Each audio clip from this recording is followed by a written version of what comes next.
Alright, so you're going to say, Chase, let's see all those wireframes. Well, okay, this is where I kind of started out. How are we going to be able to show all this fun information?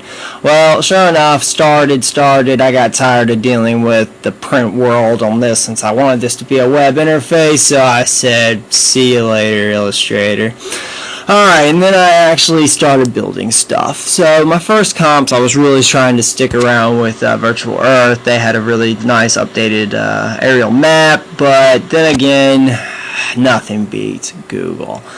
So here, this one still has kind of a few little flaws. Not really working the way it ought to. I really wanted to try to do an autocomplete through the whole thing, which is something like that. You type in A, it guesses what you want to do, but it just wasn't on the cards when it came to Virtual Earth. So I started with Google, and I initially turned to a jQuery interface that would allow me to store multiple things and have kind of like a flashy, fun little interface. But once again, I was trying to have one map, multiple maps on one page so you wouldn't have any page load, and I was just running into issues, I guess, where they were conflicting one another, too much information going on.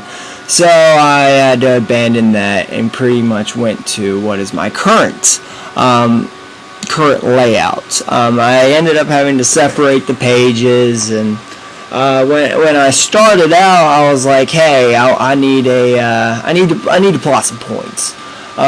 So I looked around, found some really cool sites, and here's one, Jack of All Trades. And one place I had started out was just a regular little site, and actually allows me to check out demos. And one cool, awesome thing about jQuery is it will give you really fun, cool stuff that happens. So this is one example that I tried to put a lot of time and effort into, but it ended up not coming together in the end.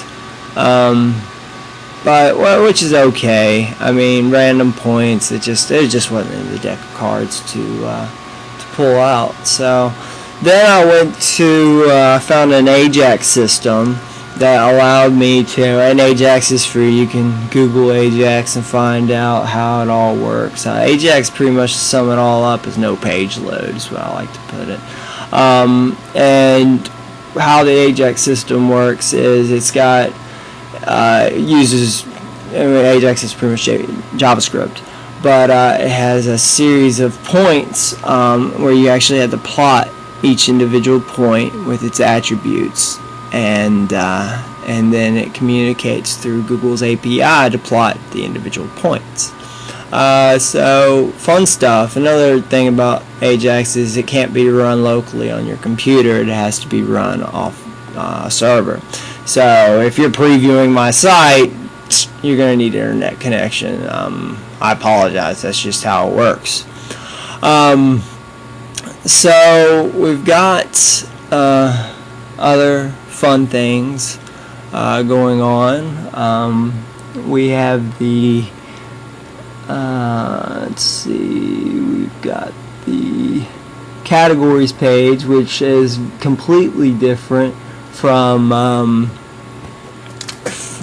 the other page. And once again, I used a nice little jQuery navigation, because jQuery just, I think, adds so much more dynamic page layouts, and actually can show what's called KML data, which can be used through Google Maps, and then you have the distance calculator.